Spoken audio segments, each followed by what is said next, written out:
All right, everybody, welcome. We are gathered here today to talk about PowerApps. Thanks for everybody online joining and for the few people we have here in the lovely Microsoft store in Salem, New Hampshire. Hello, everyone. So just a couple of quick little updates from some dates coming up of conferences. I'm giving away money, as you can see, so we have a couple of SharePoint Fest DC is coming up at the end of April, and you can get $100 off if you use my code for that. And then, of course, the SharePoint Conference North America in Las Vegas, and you can get $50 off if you use my code. My code will give you $50 off. Yeah, but my code is better than your code, so you just back Mine's off about longer. codes. Yeah, I don't care. So we'd like to give a quick shout out to Alexander Technology Group, who provides the pizza here in Salem, New Hampshire, which is super delicious pizza, I might add. And Jim couldn't be here tonight, but we'd like to thank his organization for allowing him to do all the work on business hours to keep this user group up and running, and of course my organization, Praxis Consulting.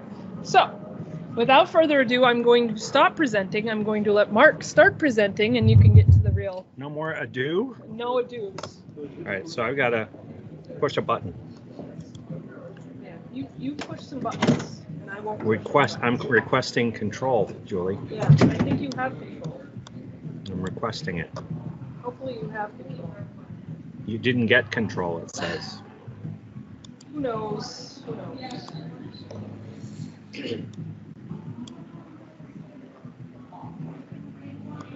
No, it looks like it wants to.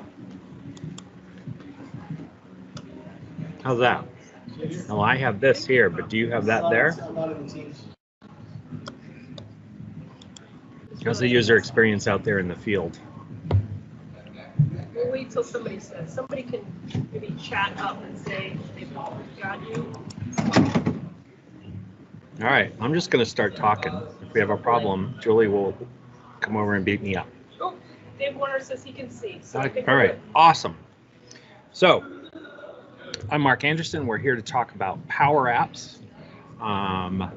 And most specifically, PowerApps in the context of making SharePoint List Forms more useful and more functional for your specific needs. And I'm trying to go to the next slide. Oh, there we go. Nope.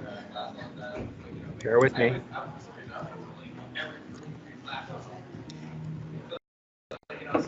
Page down. It doesn't want to do it. Considering it? Thinking about it? It's opening in PowerPoint now. So I'll just start talking while all this is going on. So I think the key here is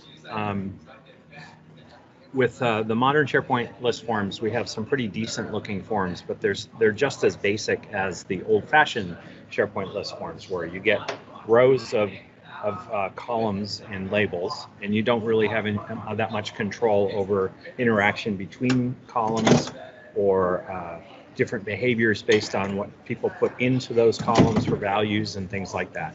And now we can go to PowerApps to get some additional functionality. In the old days, and I'll skip a bunch of slides because I'm just talking, in the old days we might have turned to InfoPath, which is still available if you're, especially if you're in classic mode or if you're on-prem. It still works. It'll be around until 2026 or supported by Microsoft until 2026. But it's old tech and it's not really being enhanced in any way, so I would discourage you from using that. If you're in SharePoint Online, you definitely will want to be thinking about PowerApps, and I don't know why my machine won't go to the next slide. So maybe I'll just do this.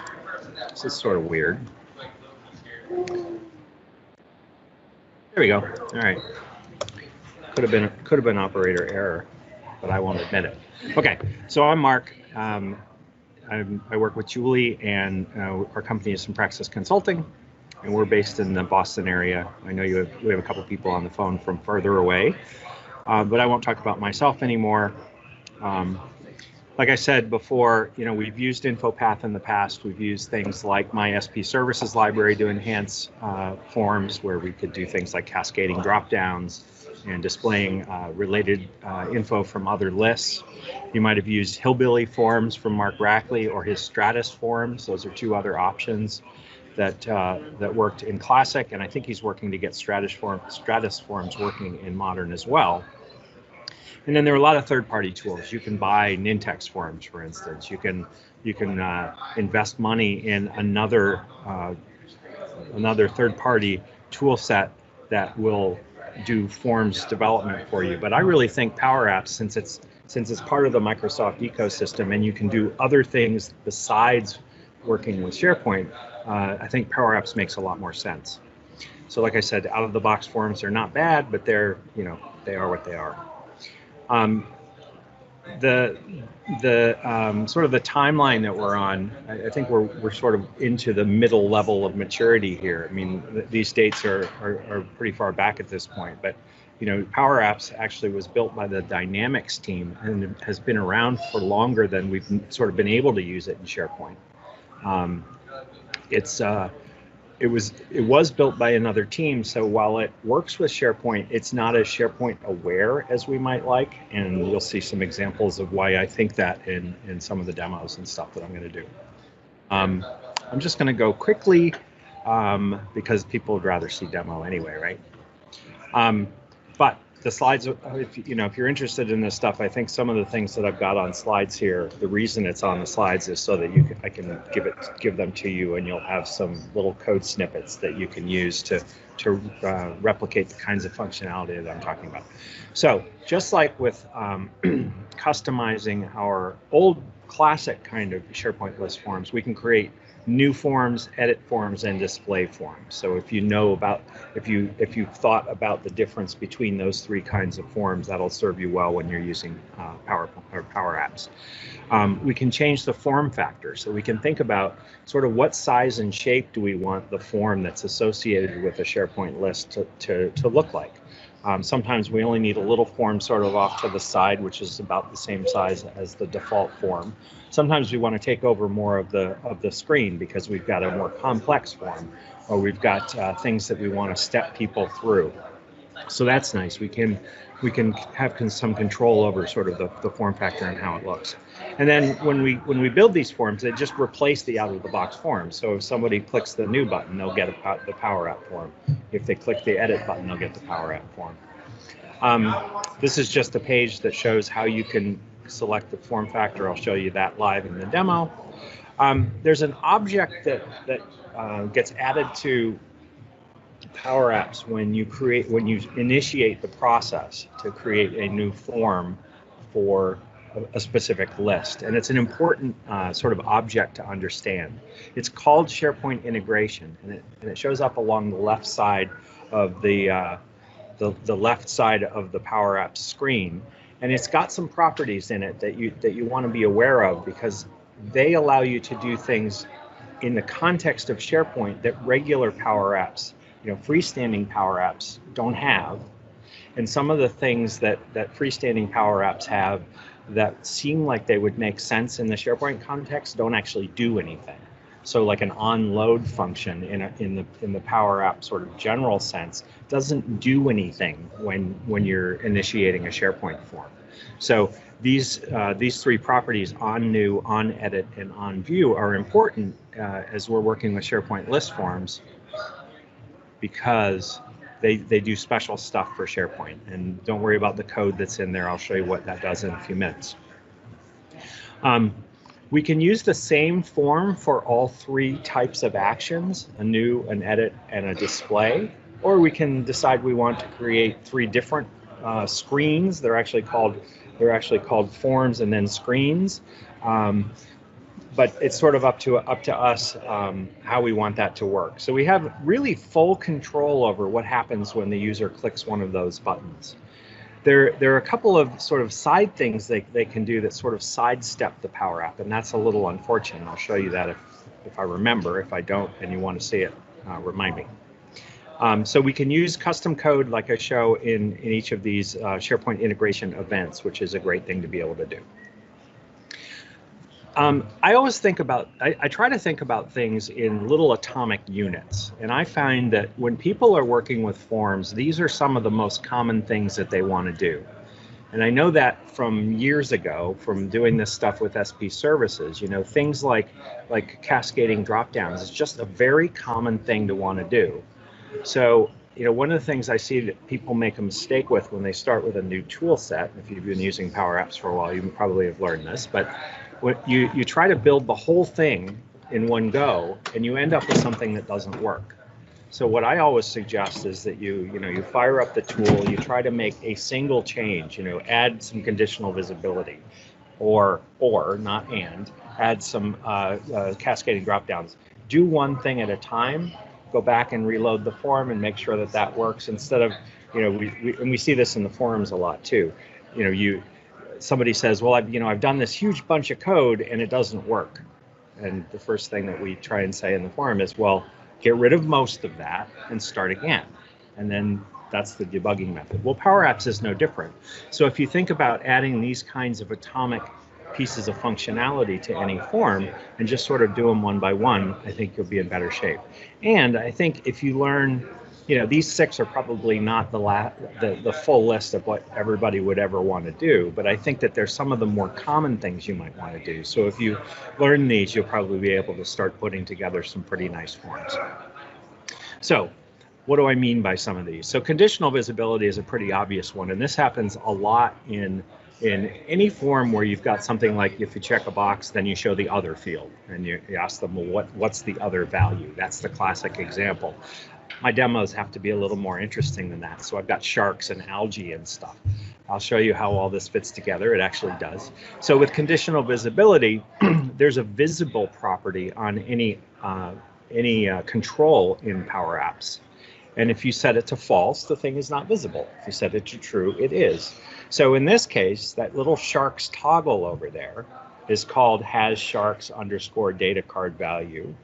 That's the name of that thing.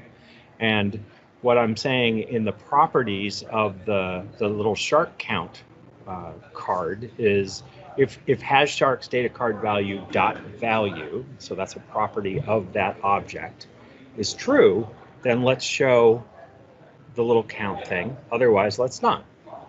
It's a very basic thing, but it's a key little piece of understanding you've got to have to build good PowerApps. So you can either do it in the first example of where the visible is just set to the value of that thing. That to me is sort of the JavaScript way of thinking. You know, I know that it's a true or false value, so I can just put it in there and I know it'll evaluate to a truthy or falsy value. The one below is more of a sort of Excel-like way of thinking about it. You actually are explicit about the if then else situation so that you can be sure that what you're getting is actually what you think. Either one of these is going to work. The same syntax, or the two kinds of syntax have the same outcome. But the second one also would be useful in other circumstances, like if I chose, if I had some radio buttons for A, B, and C, and I chose B, you might say, you know, if the value is B, then do this. So that same if then else logic can apply to other things. Next is conditional formatting, and you actually saw this in the previous slide. When I'm turning that sharks thing on, until I type something in the sharks count box, it's red. It's got a red border, right? So it sort of alerts me that I have to do something there. Maybe it's not a fantastic example, but you get the idea. You know, you want to make sure that people understand that something that they need to do is important, or you want to highlight something because the value is too high or too low or whatever it is you want to do. And so I think of this as conditional formatting. So based on the value chosen in one field, you change the way some other control works. And in this case, that shark count, you notice right above the border color example down below, I've highlighted within the card just the box where we're going to type the text, and that little box has a property called border color. Okay, and so I'm saying if the text inside that shark count data card value, right, that's the box, is blank. And you have to get used to some of the syntax of the formulas here. It's very Excel-like, except that some of the functions are not quite the same. So if it's blank, then I'm going to make the color of that border red. Otherwise, I'm going to give it the same color as its parent, which is a good way to think about it, as opposed to saying, well, let's make it black. Because if I change the color of the parent for some reason, you'd want that to cascade down. And we do have that sort of cascading idea in PowerApps forms. So that sharp count card contains several other controls that we can interact with, and they understand about their parent. And that's where we get that parent.border color. If there are any questions along the way, you'll let me know. If people are snoring, can we hear them? No. Oh, all right. If they put their heads on their keyboard, we might see odd typings. That would be the main indication. Okay, so if you see any of that, I'll clap really loudly. All right. Cascading dropdowns. This is a biggie. And because my little example is all about beaches and I want to know where they are, I need to know what country and what state they're in, right? The world's a very big place. If I just listed all of the states or regions in the world, that would be such a long list that I'd never find anything that I want to do. So instead, I want to be able to select the country and then select the states or regions or territories or whatever it is from the places that are within that country value. So this one's a little bit tricky. These are the basic steps. You can't make the drop downs that are generated out of the box when you create your Power App. When you initiate that, you can't actually make them do this. So what you need to do is add new drop downs that you can control differently to let the user make those selections. So in this case, I created a new country and a new state drop down. I made the data sources the same as the out of the box or the default drop downs that were created in the form. And then I basically hide the ones that the engine sort of creates for us. So I don't see those anymore. And I set before I hide them, I set the value of that thing based on what the selection is in the dropdown that I've created. So it's a little bit funky that we have to do this. I think this is an example, and actually this is improving a little bit in PowerApps as they're going forward, but I think this is an example where it's maybe not as SharePoint aware as we'd like it to be, but it still works. Yes, Julie? There's a question from Jonathan, which might be Jonathan. Hi, are nested conditions possible, and are there limitations you know of on how many conditions you can nest together? My guess is that there's probably a limit, like in that middle box where I'm selecting which states I actually want to show. There's probably like a number of characters I can't exceed, and it's probably some ridiculous number like 32K or something. Nested if statements or something like that, there's probably an answer to that. I don't know what it would be. I mean, I'm guessing it's probably a bigger number than most people would run into. I haven't really, I always try to. Yeah, I mean, I try to make things as simple, try to write the stuff so that it's as simple as possible, so I don't have ridiculously compound formulas.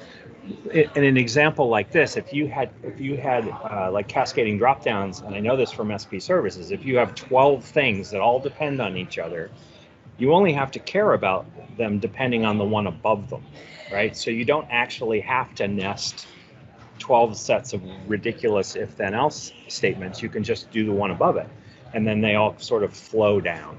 So you want to try and think about how you can break it down into its components. I don't know if that answers the question or not, but I'm sure Julie will let me know. Would that correlate to, I think in Flow, there's a limit of 8 levels of nesting? Mike's pointing out that in Flow, there's a limit of 8 numbers of nesting. There's probably a number like that. Yeah, and it's one of those things that is probably documented on some obscure page somewhere, and when you run into it, you'll know it. But I haven't run into it. One of the things I've found with PowerApps is that I think if you do it right, things are simple. And I struggled with that when I first started playing with them. I ended up trying to do things in a very hard way. And then I somehow, light dawned on Marblehead, which is an East Coast joke.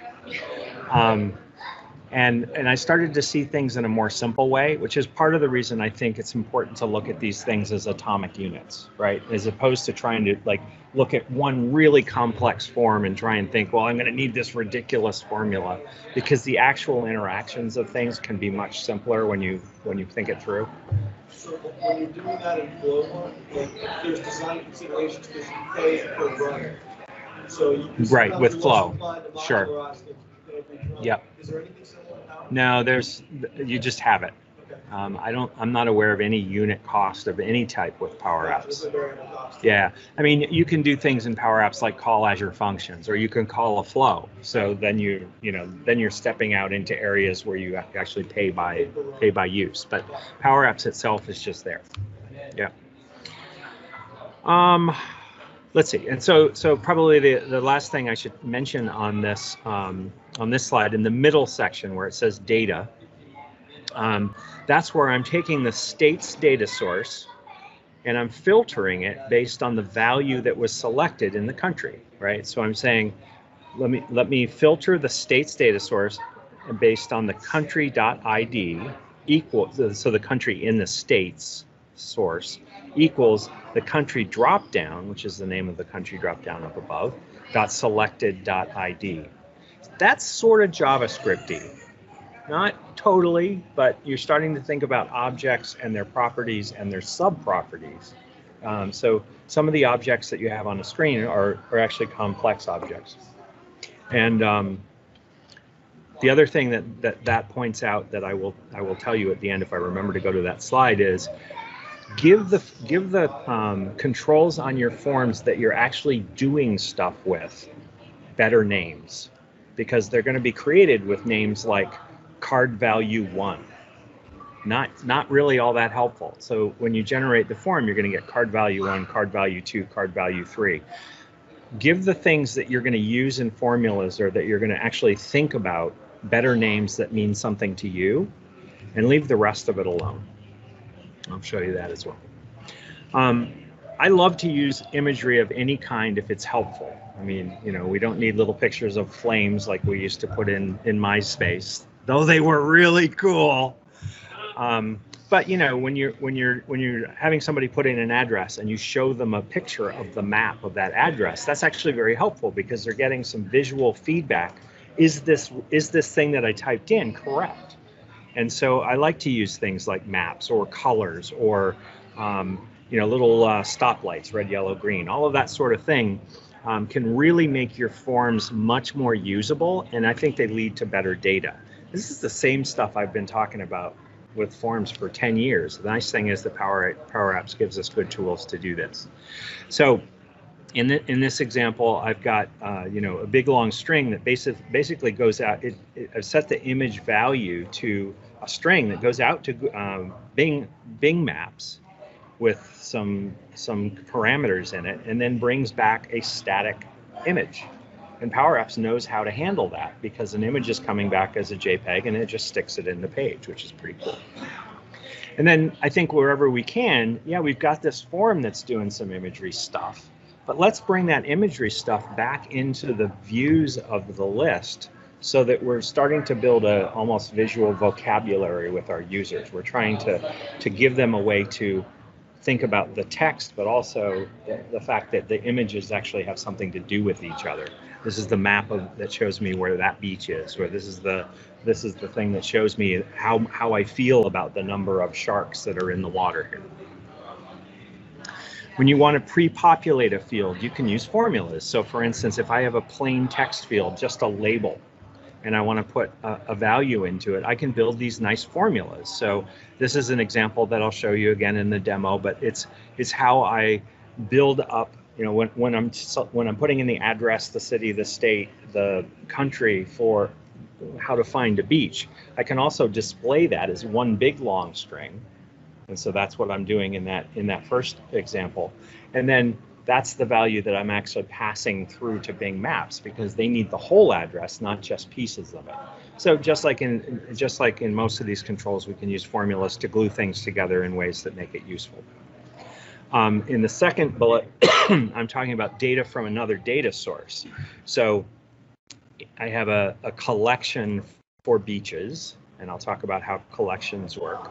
So I can look up in the beaches collection where the ID equals what I've chosen in the beach data card value, which is a drop down, so it has a selected ID, and then return the address property of that thing.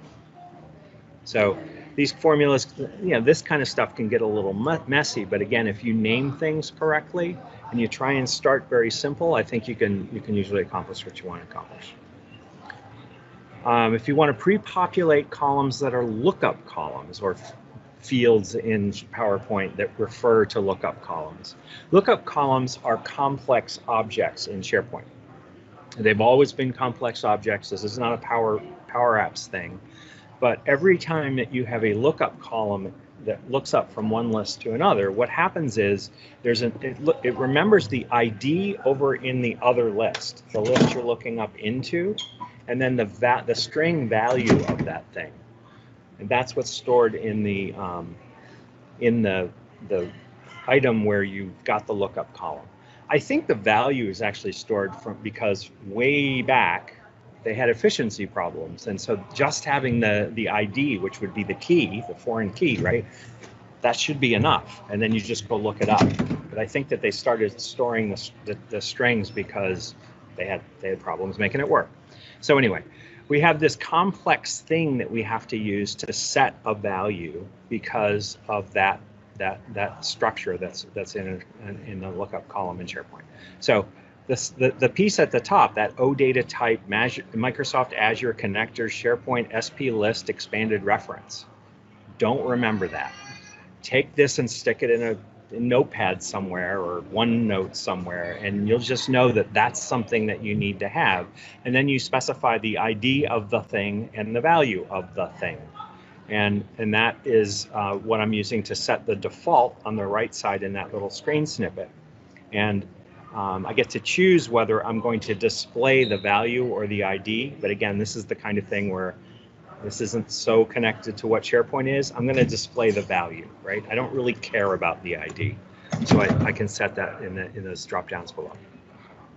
If you want to set something with a person, a person or group object is also a complex object. So very similar to the lookup column, a person or group column has 3 pieces of information that you need to set in order to have things work correctly.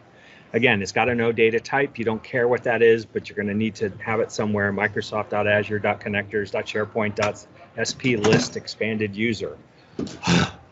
I've been copying and pasting this since the first time I found it in a blog post. I couldn't possibly type it.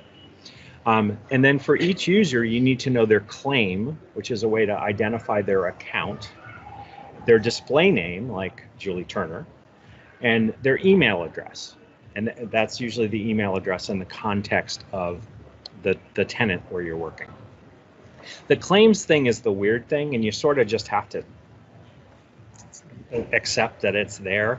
You know, that I:0 might be a little bit different depending on what environment you're in, but that says what kind of claim it is. It's basically how we in OData prove that we are who we are. That's the claim that gets passed around.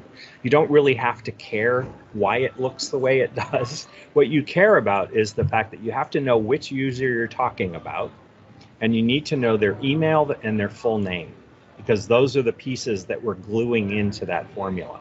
See how we're concatenating a string that doesn't make much sense and we don't care, plus the user's email. The display name is the user's full name. And the user is available to you in PowerApps. If it's the current user, that's available. And then the email is just the user's email. So when I want to set the inspector for my beach inspections, I can put that value in the default field, and then it's set to whoever is using the form at the time. Actually, let me go back up. The one thing that I'm doing in that bottom piece and where I've got it setting the default is I don't want to set it if it's the new form, right? So if I'm in the new mode, I'm creating a new, I'm sorry, if I'm creating a new item, I do want to set the person because I'm coming to it the first time, right?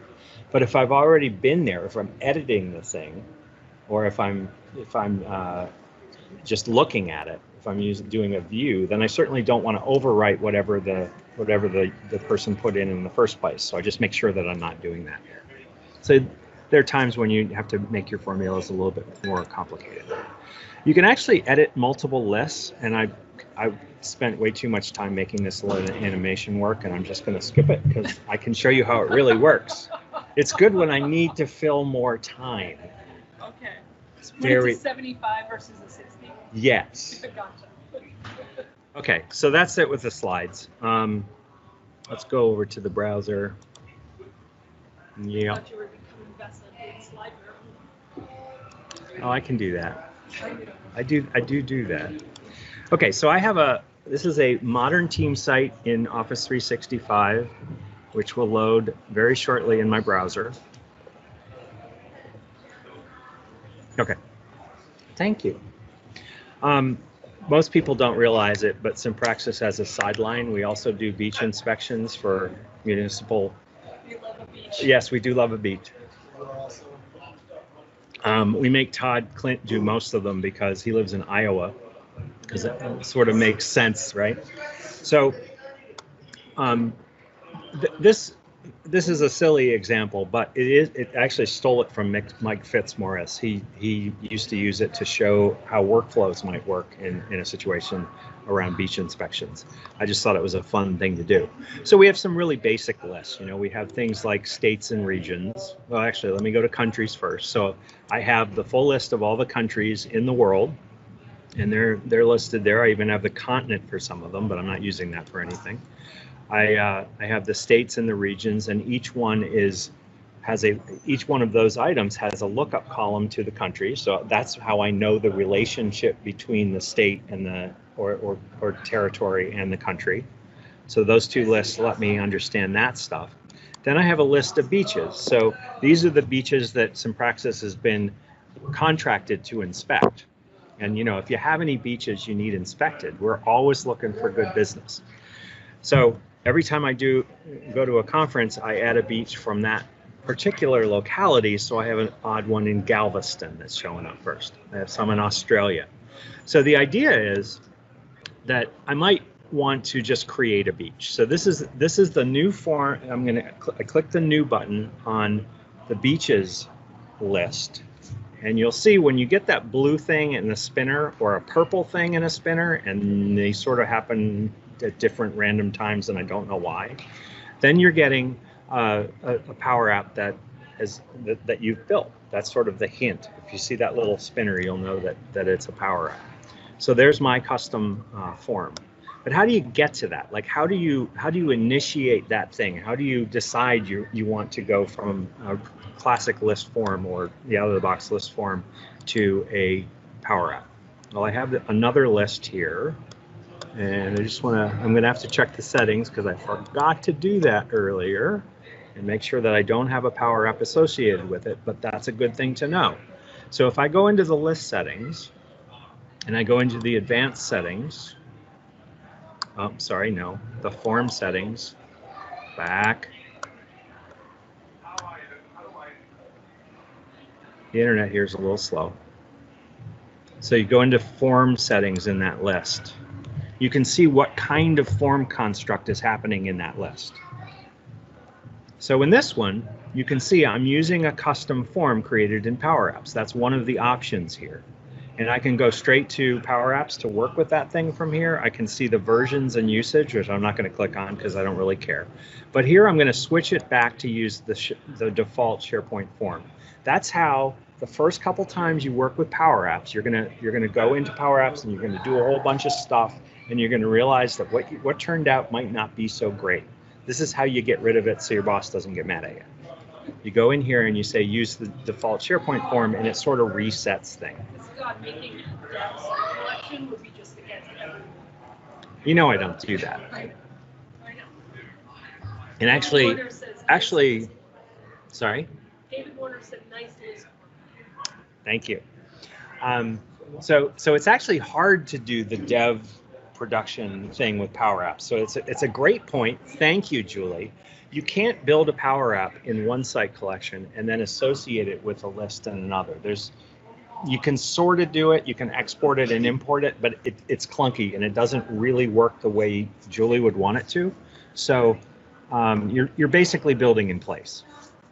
Yes, Mike? Is there a tenant-wide setting to default forms engine, or is it just always done? It's always on a list basis, yeah, because no list is ever going to have a. Oh, sorry. Is there a tenant-wide setting to say To set the default? To set lists to the default?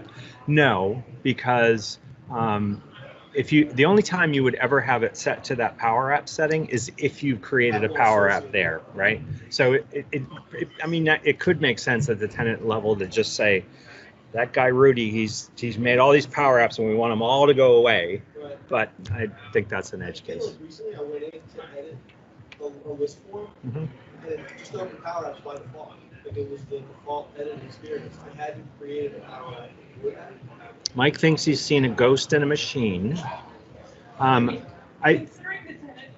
Yeah. So if you see a Power App where you wouldn't expect it, like it's got a different behavior than an out-of-the-box list form, there isn't any way that I'm aware of that can happen unless somebody has done it on purpose.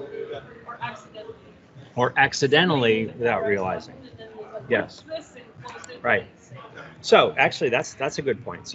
So one of the things to consider when you're thinking about your permissions. Come on, Mama needs shoes. Okay. One of the things to think about when you're setting your permissions in a team site is pretty much everybody who's a member gets these two buttons, the Power Apps and Flow buttons. Okay. So if somebody looks in here and says, I wonder what this does, and they click this customized forms thing, it's a Power App now. And it will be, I'll show you how this works, but it'll be the out-of-the-box thing. So it might not have been all that different. If somebody just clicked it, then that you'd be in that state. Now you know how to get out of it. So the first thing you do, so you have some options here. If you want to create an app, if you click create an app here, it's going to create a freestanding app. It's not connected to the list. It's what Power Apps was really built for, is just let's build an app. You can see all apps. I'm not sure why that's useful. And then you can click customize forms. So that's where we're saying, all right, we've got forms for this thing that come out of the box. They do really cool things. You know, they're very smart, actually. They understand what fields we have or columns we have in the list. They use the right field types, all that sort of stuff. But we want to make something else. So you click customize forms and you go through this little bit of a strange process. It's going to be even stranger because it's going to take longer on this connection. How are we doing on time? We are. You are 20 minutes. I got to be home by midnight. So we see Power Apps. That's a good sign. Oh, we went backwards. That's not good. That little progress thing jumped back. Oh, it's going the wrong way. I've never seen that happen. All right. Maybe it got some bad data and it spit it out. Getting things ready, that seems good. And the stuff in the background seems sort of Power Apps like. We got the logo up in the upper left, the way I'm looking at it. Okay, we see a whole bunch of things that you really don't want to see, or really are not going to help you in this construct, but there's some cool stuff you can do there. There's lots of spinning. Lots of spinning. Everybody's on to the spinners, you know. We used to put them in and be everybody like, ooh, that's a really cool spinner. Oh, you made it green. That's even better. Yeah, now they just look at it and go, come on, you can't write better code? All right. No.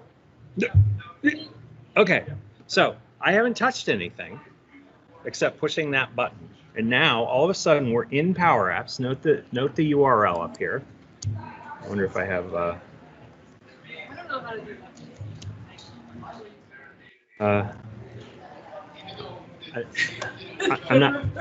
I'm not doing it. So Tim said the reverse spinning probably exists in Australia. Good point. Good point.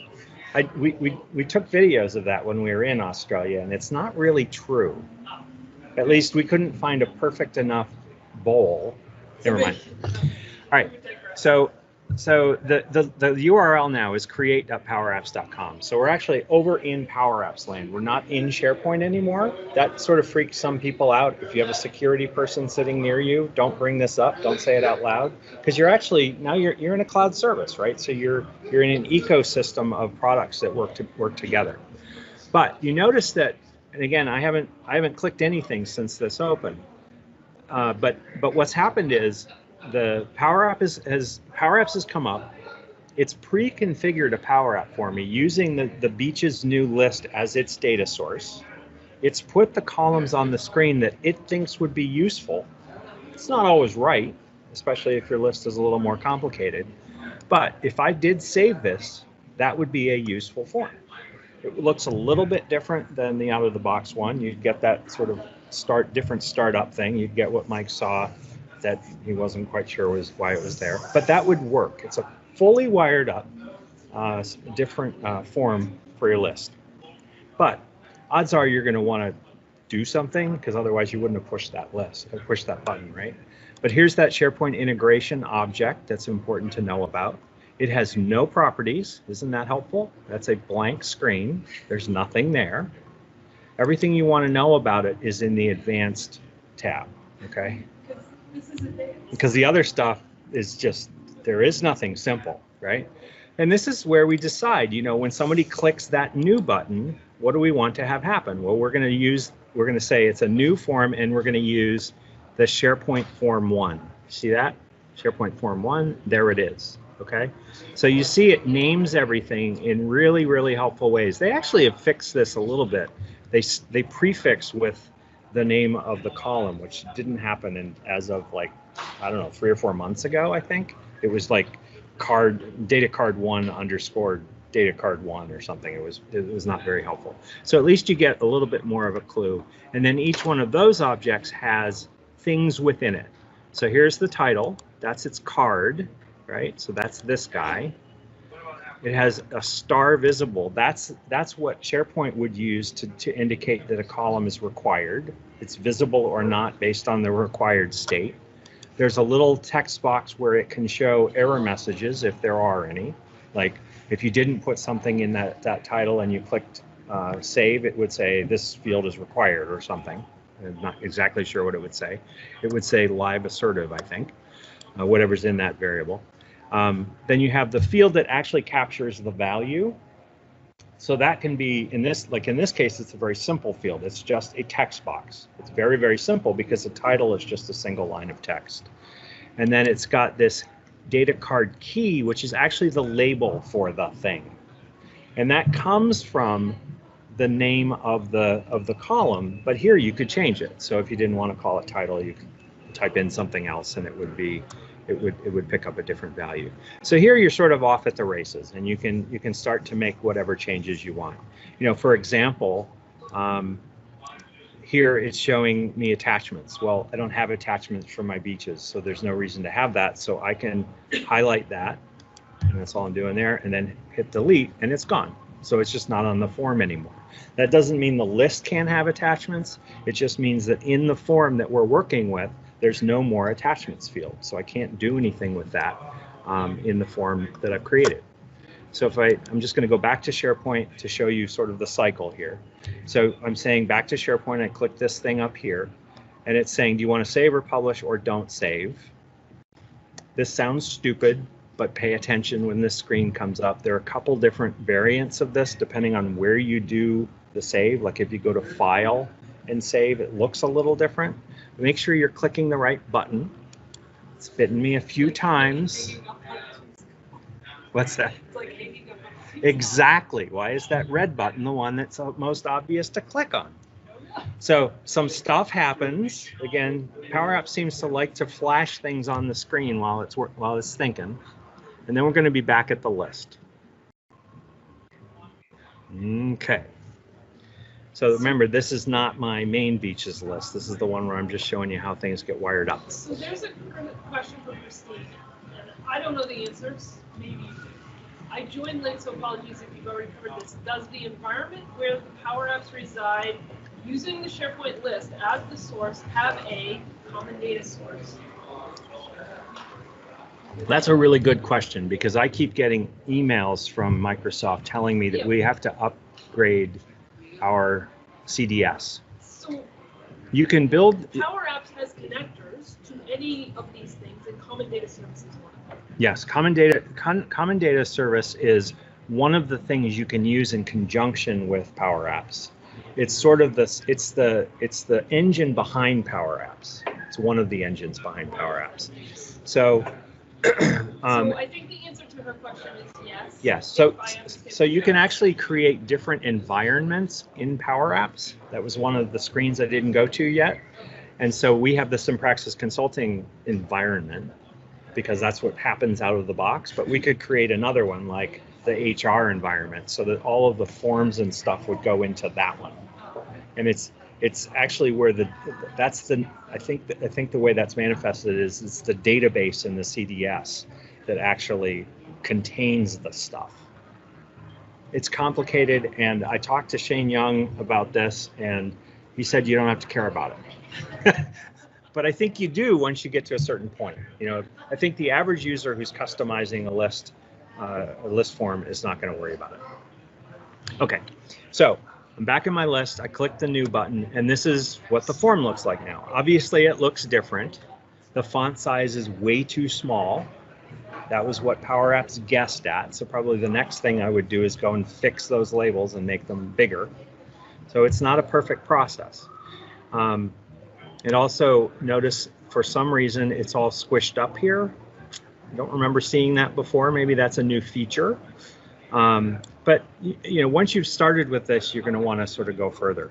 The key here is make sure your list is set up the way it really needs to be, as best as possible, 80-20 rule here, because once you start working with that custom form and you make changes to the list, you sort of own, you're inheriting some technical debt. You're going to have to start owning, putting new fields on the form to represent any new fields you create in the list, and that can get a little bit unpleasant. So try to get your information architecture nailed down right first, then build the custom form.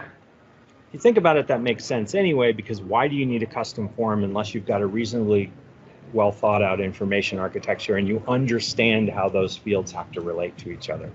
But I think I see people trying to iterate on both at the same time, and I think that is a very unpleasant experience. Okay, so we talked about how to start creating a new Power App, and you saw we got this new button doing that. Now going to that thing, we can check the settings in the thing in the list to get rid of a Power App if we don't want it anymore. But odds are you're going to want to go a little bit further. So let's go to the real beaches list. So yes, I do have some column formatting in this list, like I showed in the slides. I wanted to show those maps, and I have no idea why this is broken. There's probably some weird data in there. Maybe this is saying that the beaches in Texas are not as good as I thought they would. So, oh, there we go. Yeah. Okay, so I'm going to click the new button. And you'll notice that I'm going to get one of my Power Apps that I've created to create a new beach. Getting my data. Thank you. Okay, so I've made this very big, right? I thought, well, maybe somebody will be using a tablet for this or whatever. So, you want to think about what form factor makes sense. You want to think about what they're, I'm thinking people might be at the beach doing this. So they're going to want to use their finger instead of a keyboard. I have to check with Todd and see if he's actually setting up beaches when he goes out and does the inspections. I'm not sure. So, we can, I don't know, maybe there's a beach on Cape Ann somewhere. Actually, let's do one in a different country. So I have all the countries, but I don't have all of the states in all of the countries set up, because why would I? I was trying to get to Australia, but there you go. So I haven't thought very well about having a smaller screen, as you can see.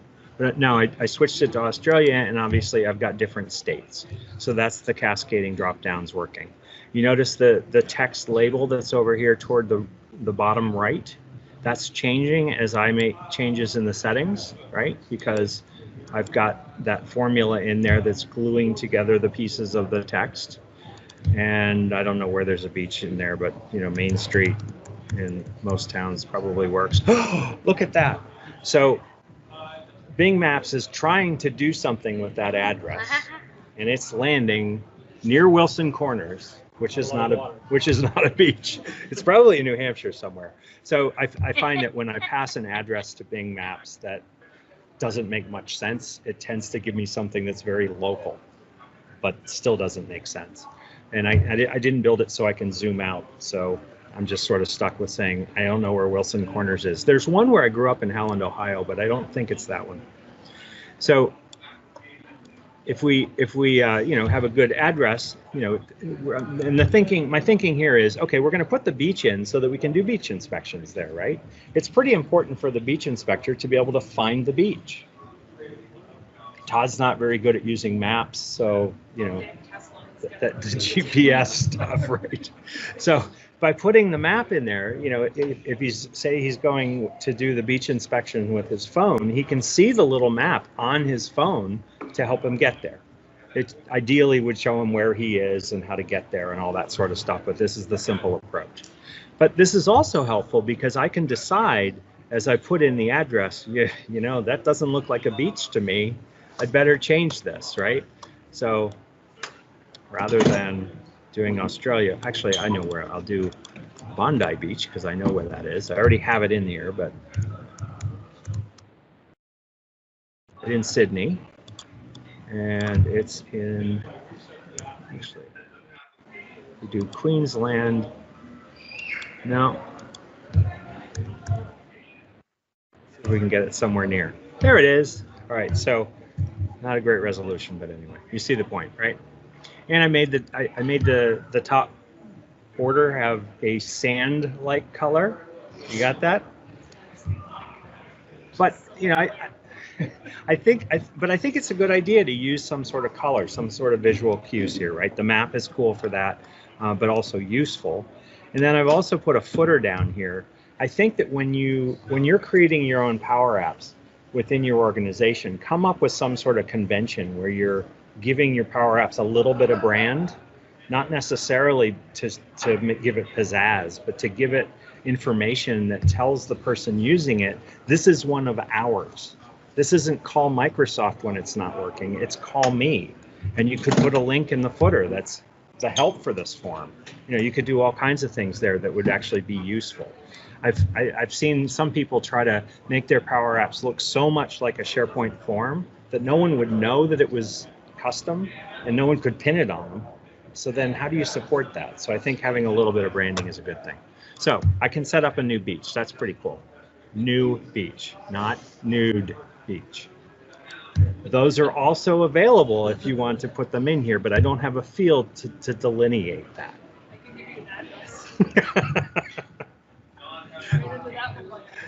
Zoom in on that address and we'll see what we find. Okay, so we set up the beach because somebody's contracted with us to do a beach inspection, and now we're going to go over to the beach inspection list and we're going to take a look at what that form looks like.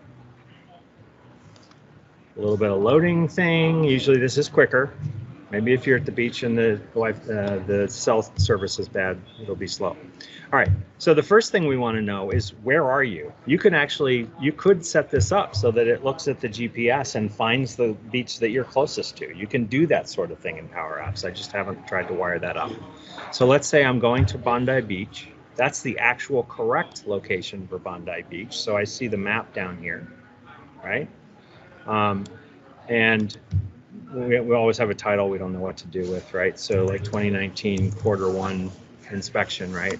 I decide how many, I do a little chemistry, figure out how many algae parts per million are in the water, because that seems like a pretty important thing to do on a beach inspection.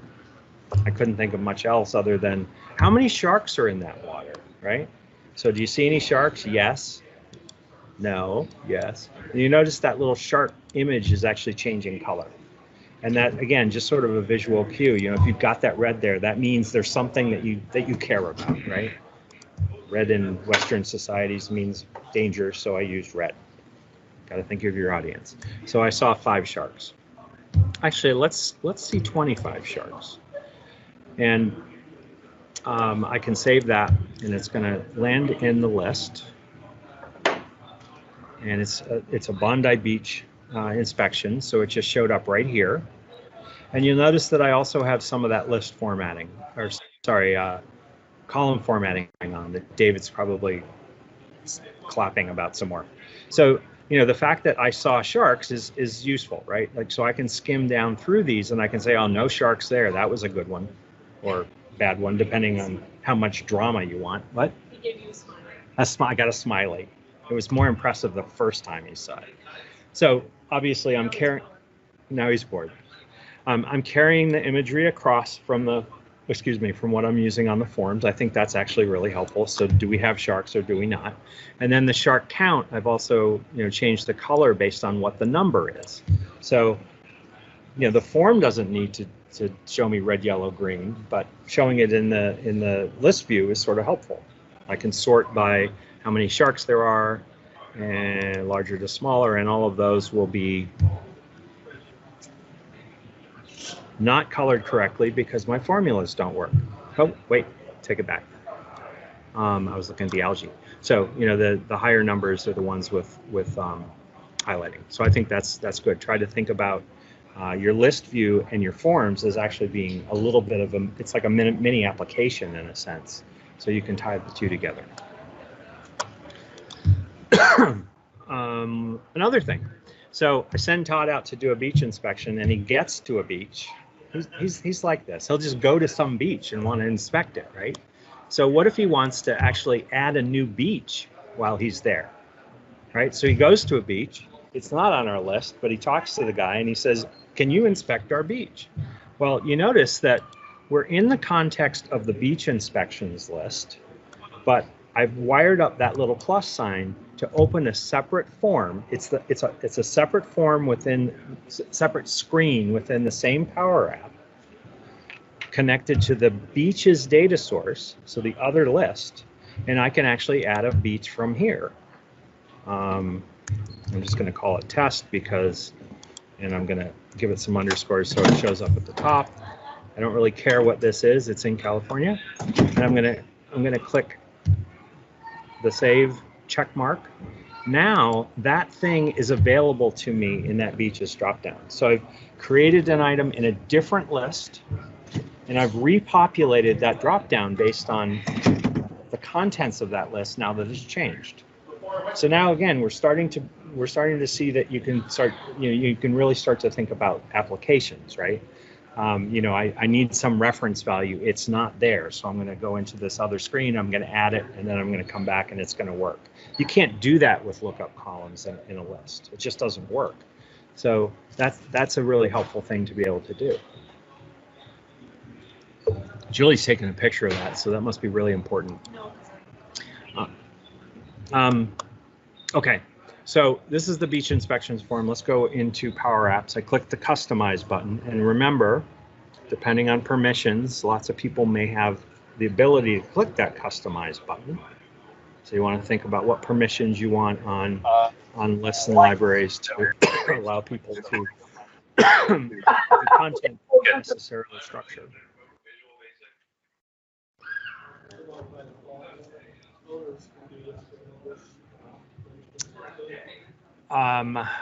Yes, so members are they're close to contributors. They're not exactly contributors, right? So they shouldn't see those buttons, and they shouldn't. I'm an owner, right? No. So it always takes a little longer to get over into PowerApps than you want it to. The reason that because of that, I tend to keep two tabs open, one on the list, one on the PowerApps, and flip back and forth rather than doing what I'm doing right now. What time is it? It is 7:31, so you should wrap it up. Try to wrap it up. If I feel like it. Okay. I'll just show a couple more things in this form. And part of what I'm trying to do here is show you possibilities as much as this is something that really works. It does work, and it's not so horribly complex, but I think that the key is that you can actually accomplish this stuff. You've seen me accomplish it, so you know that these things are possible, and you probably can see some forms that are about something real, or imagine some things that are real that would work in your organization. So now we're on the beach inspection screen. You recognize this from that list before. We've got another screen down here. So this is the beach inspection new form. That's what we're seeing there. But we also have a beach screen, which is the other screen that I hopped over to, right? So you can build as many screens as you want. So here I've got 2. But if you think about it, if you wanted something like a wizard, where you enter 3 fields on one screen and then go to the next page and go to the next page and go to the next page and come out the other end, remember wizards? We used to always have wizards. They were really helpful. I do too. I think that a lot of the time, a wizard-like approach here makes a lot of sense, especially if you've got complex forms that have some sort of process tied to them. If you think sort of chevrons or some sort of process indicator, that would be useful. So I've got those two different forms. I do things like I've done some things like I've made that little plus sign have the action, so it's on select, navigate to the beach screen, and do this kind of transition. It just fades out. You have to have a transition for some reason. So each one of these little pieces does its own thing, right? So that's not a complicated thing. If you just think, okay, I'm going to need something to get me from here to some other place, then you just add that little thing, right? And so try to think in those kinds of little units as opposed to, I've got this big complicated form and I've got to do all this stuff. Since I'm supposed to stop, what questions do people have? I can show more about the mechanics of this stuff, but I'd rather focus on anything people have questions about. Everybody knows everything there is to know about PowerApps. I think people, Jonathan asks, how do we lock down permissions so users cannot create PowerApps? Sadly, sir. Well, Mike and I just had a little back and forth on that. Maybe it didn't go through the microphone. So it's based on this, similar to the permissions that you. I think what he's really asking. Yeah. Is he wants to be able to have people add things to lists and whatever, so they need to be a member. Right. But he doesn't want them to be able to create the power. Right. Right. So. Right. So let's go back to the list. Yes, he said correct. See, I'm a mind reader. Yeah. Julie can translate from just about any language. So there are several entry points to actually get to the PowerApps things, okay? So if you think about where those entry points are, it sort of answers itself, I think. So these 2 buttons up here with PowerApps and Flow are 2 of the things you're going to be concerned about, right? There's nothing else behind those ellipses that don't need to be there. But if you don't want people to have these PowerApps and Flows buttons, if they're a member, they shouldn't have those. If they're an owner, they will. I'm an owner, okay? The other place that you might see a way to get into PowerApps is when you're working on a form, that customize thing, and I think that follows the same permission. Okay. Yeah, well, I'm an owner, right? Yeah. Right. I haven't proved that to myself, but I firmly believe that that's how it works. Okay. So if you think about like somebody who couldn't edit the forms before, they still can't edit the forms. It's just a different mechanism to edit the forms. And this is that thing that I said I always do where I have PowerApps open in one screen and the list open in the other, because it's just the going back and forth is a little bit of a headache. Other questions? No, I think that's the last question I have in the Okay. Well, Julie will have the slides. I don't know where she puts them, but she'll put them somewhere. Share that I will put out. And if you have any questions about this stuff, feel free to get in touch. Christine says, have you added the ability to take a picture in the Power App you created from the SharePoint list? And if you did you have to convert the image so it's readable by SharePoint? Right. So that used to be really hard, and it's a very common use case. You know, I'm doing a beach inspection. Here's a picture of the beach, right? Paul Kalmsey has a very long series of blog posts about like starting way before he should have, how he made it work. And then it got easier and easier, so he kept publishing different ways to do it. And so now I think it's gotten to be relatively simple. If it's a list item, you would have to put, you know, it ends up as an attachment, and then you have to know what to do with that attachment. You know, one hard part is getting it in there, and then the other hard part is figuring out how to handle it once it's there. So you need to put some sort of photo for all the attachments. Right. So I mean, oh, sorry. You could certainly store the images in a different list and with a key so that you can tie them together. You know, it depends on how complex you want things to be. But if it's an image, PowerApps knows how to deal with images. Right, but if you have more than one attachment, right, you're going to want to say all these attachments. Right. So image viewer. You could definitely make them attachments on that specific list item, but then you have a bunch of attachments and you can't tell them apart. They have no other properties. You also don't get date and time stamps on them or who did it. So I think in most cases where I'm building something like this, I would put the image into a separate library with metadata, you know, like latitude, longitude, whatever is useful, right? And the ID of the list item that it's connected to.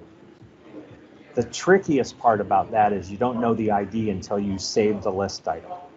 So your logic just has to be smart enough to manage that. So I think the answer to Christine is it's absolutely possible. There are examples of it. Yeah, Naveen also included a link, and just by reading the link, it says PowerApps upload an image to SharePoint using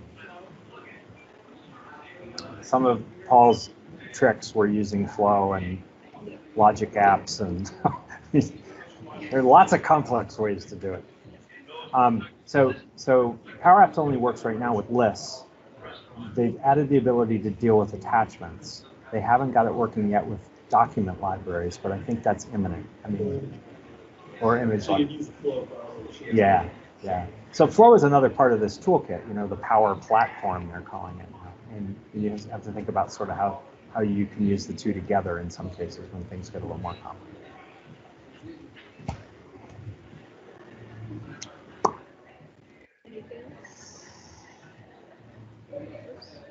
Oh, I know. There's one more slide. And it's just some of those tips and tricks based on me screwing around and getting angry at myself. So definitely try to get your information architecture laid down first if you can. You're going to save yourself a lot of trouble if you do. Rename those cards and fields and whatever objects PowerApps is putting on the screens. At least the ones you're going to be using in formulas or in some sort of interactions. PowerApps is doing a little bit better job now of at least prefacing prefixing the field, the card names with the actual column, which is helpful. But if you rename the column, that won't change. Do some light branding. Do something that makes your forms recognizable as something that belong to your organization. You don't want people calling Microsoft about bugs in your own forms. That will be an unpleasant experience for everyone. Sometimes, and this has gotten better, so maybe it shouldn't even be here, but sometimes I found I was saving what I was doing in PowerApps and then refreshing on the SharePoint side and not always getting my changes. So I got very used to doing a hard refresh, Control F5 instead. That may not be a problem anymore. And then I talked a little bit about collections, probably didn't get into it enough. But if there's any chance that any one of the lists that you're working with is going to have more than 500 items, you want to understand what collections are. PowerApps is very much under that rubric of mobile first. So the number of things you can get from SharePoint is around 500, which is even smaller than the list threshold. The list, what is it called? The list threshold of 5,000, which has changed too. But you want to understand how collections work, which is basically what I was doing in that beach inspections thing, is basically creating collections with all the, like a collection with all the beaches, a collection with all of the prior beach inspections, so that it's like you're loading them into arrays, and the rules around building collections are a little bit looser than trying to do things in real time. So something like the list of beaches doesn't change. As long as it's not going to change, you don't have to really pull it. It's a reference list. You just get it once, or the states or the countries. You build collections for those things, stuff everything in on form load, and then you're good to go through the lifespan of the form. Okay. Mark, any gotchas with MMS? In terms of a source for power? Remember how long it took for that? Yeah. It works. I can't actually think of a time when I've done it, to be honest. But I know it works. Yeah, think of countries as a great example, right? Yeah. I mean, that's one of those things where I would sort of go back and forth on whether it should be in a term store, but why not, right? Yeah. Especially if countries are critical to what you do.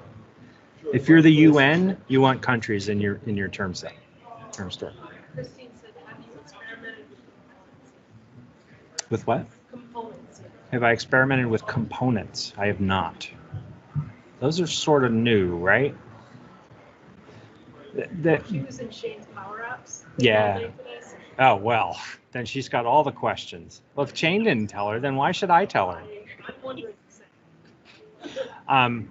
I think components are relatively new, but I think that it's one of the things they're doing to try to bring some reusability to PowerApps. Because everything. Yes, they're still in preview, as are those rules that I didn't talk about. So there are a bunch of things that are either in preview or sort of coming to try to bring some more robust development ideas into PowerApps and Flow. So I think that's one of those. All righty. That's it. That's all I got. All right. Oh, here's some more references. I got that. Okay. Cool. Then I'm done. That's it. That's all I got. See? Watch. Nothing. Okay. I'm going to just say thanks for everybody that came and joined us online, and everybody that joined us in the room. And I will be posting the recording, which I just got, sometime tomorrow, and I'll update on the Meetup site with all the links and such. So thanks again for joining us tonight. Have a great night. Thanks, guys. Thanks, Mark.